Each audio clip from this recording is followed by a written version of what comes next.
오늘은 우리 삶의 발자취를 따라가 보는 좀 특별한 시간을 가져보려고 합니다. 바로 내 인생의 이야기를 한 권의 책으로 만드는 그 여정에 대해서인데요. 저희가 받은 자서전 제작과 출판의 핵심 지침이라는 자료가 있어요. 이걸 바탕으로 단순한 회고를 넘어서 정말 나 자신과 또 후세에 남길 소중한 유산을 만드는 방법을 좀 깊이 있게 탐구해 보겠습니다. 내 이야기도 책으로 나오면 어떨까? 이런 생각 해보셨을 텐데 막상 시작하려면 어디서부터 손대야 할지 좀 막막하게 느껴지셨을 거예요. 오늘 이 시간이 그런 궁금증을 좀 풀어드리고 어쩌면 여러분만의 책 만들기를 위한 첫걸음이 될 수도 있을 겁니다. 자, 한번 시작해볼까요? 네, 반갑습니다. 그 자서전 작업이라는 게요. 일반 글쓰기나 그냥 책 만들기랑은 또 다른 차원의 고민이 필요한 분야입니다. 아무래도 자신의 삶을 솔직하게 때로는 좀 아프게 마주해야 하고요. 그 결과물에 갖는 개인적 또 가족사적 의미가 정말 남다르기 때문이죠. 이 자료를 쓰신 분이 보니까 200권 이상 자서전을 제작한 경험이 있다고 하더라고요. 그 농축된 경험에서 나오는 조언들을 살펴보는 건 분명히 큰 도움이 될 겁니다. 단순히 쓰는 법, 이걸 넘어서 의미 있게 남기는 법에 대한 이야기니까요. 맞아요. 그래서 오늘은 이 자료를 통해서 자서전 제작을 마음먹기 전에 꼭 스스로 답해야 할 질문들, 또 많은 분들이 제작 과정에서 부딪히는 예상치 못한 난관이나 실수들, 그리고 결국 만족스러운 결과물을 얻기 위한 그런 실질적인 조언들을 함께 나눠보려고 합니다. 자, 이 자료에서 가장 먼저 그리고 가장 근본적으로 던지는 질문이 흥미로웠어요. 이 자서전은 누구를 위한 것인가? 이거요. 단순히 그냥 나를 위해 쓰는 거지라고 생각하기 쉬운데 이 질문에 어떻게 답하느냐에 따라 책의 방향 전체가 달라진다고 강조하더군요. 이게 왜 그렇게 중요한 걸까요? 그게 아주 핵심적인 출발점이죠. 왜냐하면요, 독자를 누구로 설정하느냐에 따라서 책의 성격이 완전히 달라지기 때문입니다. 예를 들어서 오직 가족과 후손에게만 남기고 싶은 이야기다. 이러면 아주 사적인 감정이나 가정사, 개인적인 교훈 같은 걸 깊이 다룰 수 있겠죠. 하지만 불특정 다수의 대중을 염두에 둔다면 좀 더 보편적인 공감을 얻을 수 있는 사건이나 경험 혹은 사회적인 메시지 이런 거에 초점을 맞춰야 할 거고요. 또 특정 분야의 사람들에게 전문적인 경험이나 지식을 전하고 싶다면 또 내용이 달라지겠죠. 그러니까 독자 설정이 딱 되어야 이야기의 수위, 분량, 어조까지 다 결정할 수가 있습니다. 듣고 보니 정말 그렇네요. 가족에게 할 이야기랑 대중에게 할 이야기는 분명히 다를 테니까요. 그럼 이 독자 설정하고 맞물려서 또 하나의 큰 고민거리가 생길 것 같아요. 바로 어디까지 솔직하게 드러낼 것인가 하는 문제인데요. 실패담이나 개인적인 약점, 혹은 다른 사람들과의 관계에서 있었던 좀 민감한 이야기들, 이걸 어디까지 담아야 할까요? 자료에서는 너무 미화된 이야기는 공감을 얻기 어렵다고 하면서도 또 모든 걸 다 드러낼 필요는 없다고 하던데요. 맞습니다. 이게 자서전 쓰기에 가장 성세하고 좀 어려운 지점 중 하나예요. 자료에서도 지적하듯이 진정성이 물론 중요하지만 모든 것을 드러내는 게 능사는 아닙니다. 특히 다른 사람하고 관련된 이야기라면 더욱 신중해야 하죠. 명예훼손 같은 법적 문제로 비화될 수도 있고요. 그래서 솔직함과 사생활 보호, 그리고 타인에 대한 배려, 이 사이에서 균형점을 찾는 지혜가 필요합니다. 어떤 이야기를 할지, 그리고 그 이야기를 어느 정도 깊이와 관점에서 다룰지, 이걸 신중하게 결정해야 하는 거죠. 그리고 또 하나, 초반에 고려해야 할 점은 그 출판 방식이에요. 소량만 제작해서 가까운 사람들과 나눌 소장용으로 만들 건지 아니면 정식 ISBN을 발급받아서 서점 같은 데서 판매할 유통 출판용으로 만들 건지 이걸 정해야 합니다. 소장용은 비교적 자유롭게 만들 수 있는데 유통용은 그만큼 내용과 형식에 더 신경 써야 하고 초기 비용도 달라지죠. 그렇군요. 방향을 정하는 것부터가 이미 자서전 작업의 중요한 일부네요. 자, 그럼 이제 구체적인 제작 과정으로 들어가 볼까요? 이 자료에서는 사람들이 자서전을 쓰면서 흔히 저지르는 7가지 실수를 짚어주는데 첫 번째 실수가 저는 정말 의외였어요. 대부분 나는 1900XX년에 태어나 이렇게 연대기 순으로 시작하려고 한다는 거죠. 저도 사실 당연히 그럴 거라고 생각했거든요. 근데 이게 왜 실수라는 걸까요? 저도 그 부분을 아주 흥미롭게 봤습니다. 자료에서는 이런 연대기적인 서술이 자칫하면 뭐랄까 학교 역사 교과서처럼 좀 딱딱하고 지루하게 느껴질 수 있다고 지적해요. 독자의 흥미를 끌기가 좀 어렵다는 거죠. 그 대신에 인생에서 가장 극적인 순간이나 아니면 중요한 전환점이 된 사건을 먼저 제시하고 그 사건이 일어나게 된 배경을 설명하면서 과거로 돌아가는 방식을 제안합니다. 마치 영화가 어떤 강렬한 장면으로 딱 시작하는 것처럼요. 그러면 훨씬 더 몰입도가 높아질 수 있습니다. 듣고 보니 훨씬 매력적인 구성인데요. 정말 독자를 이야기 속으로 확 끌어당길 수 있겠어요?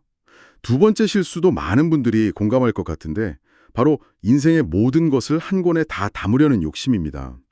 70년, 80년 살아온 이야기를 어떻게 한 권에 다 넣겠어요? 그렇죠. 네, 자료에서도 바로 그 점을 지적합니다. 모든 자잘한 에피소드까지 다 기록하려고 하다 보면 책이 너무 두꺼워지고 산만해져서 정작 중요한 메시지가 희미해질 수 있거든요.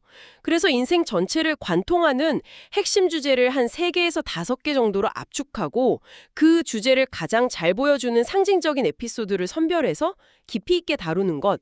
이게 훨씬 효과적이라고 조언합니다. 그러니까 양보다는 이야기에 임에 집중하라는 거죠. 선택과 집중이 중요하군요. 세 번째 실수도 흥미로운 지점인데요. 내용의 균형을 잡지 못하는 경우라고 합니다. 어떤 분들은 지나치게 자신을 낮추면서 아이고 저 같은 사람의 이야기가 뭐 별거 있겠습니까마는 이렇게 시작하시고 또 어떤 분들은 반대로 자기 자랑만 쭉 늘어놓는 경우가 있다는 거죠. 읽는 사람이 좀 민망해질 수도 있겠어요. 네, 맞아요. 양쪽 다 독자의 공감을 얻기는 어렵죠. 자료에서는 이 2가지 극단적인 태도를 모두 경계해야 한다고 말합니다. 핵심은 진정성이 있어요. 있었던 사실을 바탕으로 하되 그게 성공이든 실패든 그 과정에서 느꼈던 솔직한 감정이나 공임, 깨달음 이런 것들을 담담하게 담아내는 것이 중요합니다. 과장하거나 축소하지 않은 그런 진솔한 이야기가 오히려 더 큰 울림을 줄 수 있습니다. 진정성. 자서전에서 정말 가장 중요한 키워드일 것 같네요. 네 번째 실수는 좀 더 실무적인 부분인데요. 사진이나 관련 자료 정리를 글쓰기 이후로 미루는 거예요. 저도 그냥 글부터 다 쓰고 나중에 사진 찾으면 되겠지 이렇게 생각할 것 같은데 이게 왜 문제가 될까요? 글을 다 쓰고 나서 그 내용에 맞는 사진이나 자료를 찾으려면요. 시간도 꽤 오래 걸릴 뿐더러 막상 적절한 자료를 찾지 못해서 애를 못 넣는 경우가 많습니다. 또 사진 자체가 기억을 환기하는 되게 중요한 매개체가 될 수도 있고요. 그래서 자료에서는 글쓰기 전에 미리 관련 사진, 일기장, 편지, 상장, 신문 기사 스크랩 이런 것들을 시대별 또는 주제별로 미리 좀 정리해두는 것이 좋다고 권합니다. 사진을 보면서 잊었던 에피소드가 떠오르거나 글의 방향이 더 명확해질 수도 있거든요. 미리 자료를 정리하는 과정 자체가 글쓰기의 일부가 될 수 있겠군요. 네, 좋은 팁이네요. 다섯 번째 실수는 생각보다 더 중요하게 다뤄야 할 문제 같은데요. 바로 법적인 문제입니다. 자서전에는 나온죄만 등장하는 게 아니잖아요. 맞습니다. 가족, 친구, 동료, 정말 수많은 인물이 등장하게 되는데 이때 특정 인물에 대해서 부정적으로 묘사하거나 사실과 다른 내용을 쓰면 명예훼손 같은 법적 분쟁에 휘말릴 수가 있습니다. 특히 실명을 사용할 경우에는 더욱 조심해야 하죠.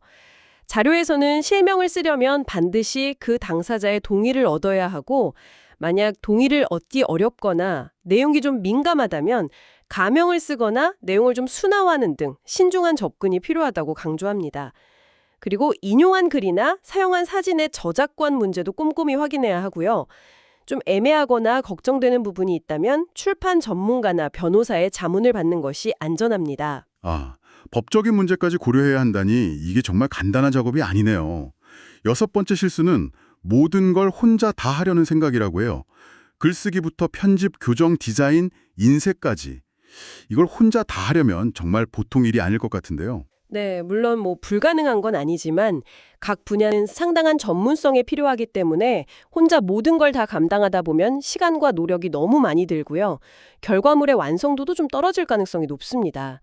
그래서 자료에서는 전문가의 도움을 적극적으로 고려해보라고 권합니다. 글쓰기 자체가 좀 부담스럽다면 인터뷰를 통해서 내용을 구술하고 이걸 바탕으로 글을 작성해주는 대필 작가, 그러니까 여러분의 이야기를 전문적으로 글로 옮겨주는 작가죠. 이런 분들을 활용할 수 있습니다. 원고가 있더라도 내용의 논리성, 가독성, 구성 이런 걸 객관적으로 검토하고 다듬어주는 전문 편집자의 역할도 중요하고요.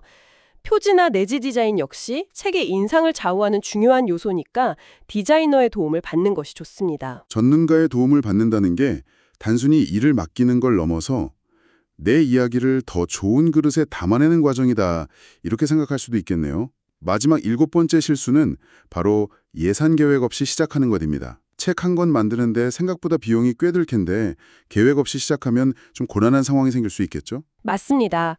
특히 전문가의 도움을 받기로 결정했다면 각 단계별로 비용이 발생하죠. 자료에서 제시된 대략적인 비용을 좀 참고 삼아 말씀드리면 한 250페이지 분량의 책을 기준으로 했을 때요.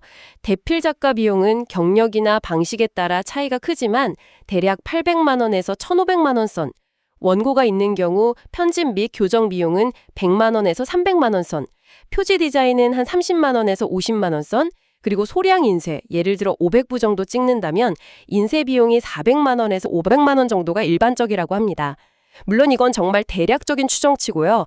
원고의 상태, 책의 크기나 페이지 수, 컬러 인쇄 여부, 종이 종류, 제작 부수 이런 거에 따라서 비용은 크게 달라질 수 있습니다. 따라서 시작 전에 여러 업체의 상담을 좀 받아보고 자신의 예산 범위 내에서 구체적인 계획을 세우는 것이 중요합니다. 비용뿐만 아니라 시간도 고려해야겠죠. 책 한 권이 뭐 뚝딱 나오는 건 아닐 테니까요. 그럼요. 이것도 원고 유무나 진행 방식에 따라 차이가 큽니다. 만약 직접 쓴 원고가 이미 있다면 편집, 교정, 뒤작임, 인쇄 과정을 거쳐서 보통 한 2에서 3개월 정도면 책이 나올 수 있습니다. 하지만 대필 작가와 함께 처음부터 진행한다면 인터뷰 과정이 필요하죠. 자료에 따르면 서울 같은 대도시는 주 1회 정도씩 6주에서 8주간 인터뷰를 진행하고 지방이라면 한 3, 4회 정도 날을 잡아서 집중 인터뷰를 하는 방식이 일반적이라고 하네요. 인터뷰 내용을 정리하고 원고를 작성하고 또 당사자와 내용을 주고받으면서 수정하고 확인하는 과정, 이런 걸 다 거치면 총 5개월 정도의 시간이 소요될 수 있다고 합니다. 생각보다 긴 호흡이 필요한 작업이죠. 5개월이라 정말 정성과 시간을 들여야 하는 일이네요. 이 자료에서 또 특별히 강조하는 실무적인 팁들이 있던데요. 예를 들어 사진과 캡션의 중요성에 대해서요. 네. 자서전에서 사진은 글만큼이나 어쩌면 그 이상으로 강력한 힘을 가집니다. 단순히 사진을 넣는 것을 넘어서 어떤 사진을 고르고 어떻게 배치하느냐가 중요합니다. 각 시대를 잘 보여주는 대표적인 사진, 혹은 본문의 내용을 시각적으로 보완해주는 사진을 선별하는 것이 좋겠죠. 그리고 사진마다 캡션, 그러니까 사진 설명을 꼭 달아주는 것이 좋습니다. 언제, 어디서, 누구와 함께 찍은 사진인지, 사진 속 상황은 어떠했는지 이렇게 구체적으로 적어주면 독자들이 내용을 더 깊이 이해하고 감정적으로 이입하는 데 큰 도움이 됩니다. 아, 그냥 사진만 덩그러니 있는 것보다 훨씬 생생하게 다가오겠네요. 또 하나, 아무리 강조해도 지나치지 않은 것이 교정의 중요성이라고 하는데요. 평생 남을 책인데 오탈자나 잘못된 정보가 있으면 정말 안 되니까요. 정말 그렇습니다. 특히 자서전은 개인의 역사를 담는 기록이기 때문에 더욱 정확성이 요구됩니다. 자료에서는 최소 3번 이상 꼼꼼하게 교정을 볼 것을 권장하고 있어요. 저자 본인뿐만 아니라 가족이나 지인 등 제3자의 눈으로 함께 검토하면 놓치기 쉬운 오류를 발견하는 데 도움이 되고요. 특히 사람 이름, 그러니까 인명, 장소 이름인 지명, 연도나 날짜 같은 고유 명사나 숫자는 틀리기 쉬우니까 여러 번 반복해서 확인해야 한다고 강조하고 있습니다. 마지막으로 책이 다 만들어진 후에 배포 계획까지 미리 생각해두는 것이 좋다고 하네요. 네, 그렇죠. 책을 만드는 목적 중 하나가 결국 누군가에게 전달하고 읽히기 위함이니까요. 완성된 책을 누구에게 또 어떻게 전달할지 미리 계획을 세워두면 좋습니다. 가족이나 친척, 친구, 동료들, 전달 대상 목록을 쭉 작성해 볼 수 있겠죠? 출판을 기념하는 작은 모임을 열 수도 있고요. 개인적인 배포 외에도 모교나 지역 도서관, 관련 단체 등에 기증하는 것도 아주 의미 있는 방법이 될 수 있습니다. 자, 이렇게 자서전을 기획하고 제작하고 완성하는 전 과정을 쭉 훑어봤는데요. 이 모든 조언들을 관통하는 가장 중요한 메시지는 뭘까요? 제가 느끼기에는 결국 서두르지 말고 진심을 담아 만들라, 이런 이야기 같아요.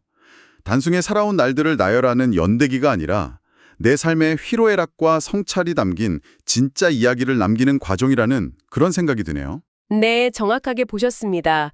자서전 작업은 단순히 결과물로서의 책 한 권에 얻는 것 그 이상의 의미를 지닙니다. 그 과정 자체가 자신의 삶을 깊이 있게 돌아보고 흩어져 있던 기억과 경험들을 의미 있는 서사로 엮어내는 그런 성찰의 시간이 될 수 있습니다. 과거를 정리하면서 현재를 이해하고 또 미래를 향한 새로운 동력을 얻을 수도 있죠.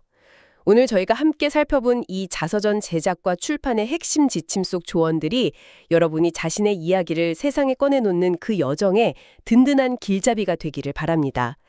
그리고 이 자료의 출처인 우경화 작가님이나 피플북 출판사 같은 곳들은 기획부터 출판까지 전 과정을 전문적으로 돕는다고 하니까요. 만약 진지하게 자서전 출간을 고민하고 계신다면 이런 전문가들의 도움을 받는 것도 좋은 선택지가 될 수 있겠습니다. 마지막으로 여러분께 이런 질문을 한번 던져보고 싶네요. 만약 당신의 삶이 한 권의 책이 된다면 그 책을 통해 세상에 남기고 싶은 가장 중요한 메시지 단 한 가지는 무엇일까요? 네, 오늘 여러분의 인생 이야기를 책으로 만드는 그 특별한 여정에 대해 함께 이야기 나눠봤습니다. 시작 전 고민부터 흔히 빠지기 쉬운 함정들, 그리고 성공적인 완성을 위한 실용적인 팁까지 아마 많은 분들이 궁금해하셨을 내용들을 다뤄봤는데요. 오늘 나눈 이야기들이 여러분의 소중한 기록을 세상에 내놓는데 작은 영감과 용기를 드릴 수 있었기를 바랍니다. 다음에 또 흥미로운 자료와 함께 찾아뵙겠습니다.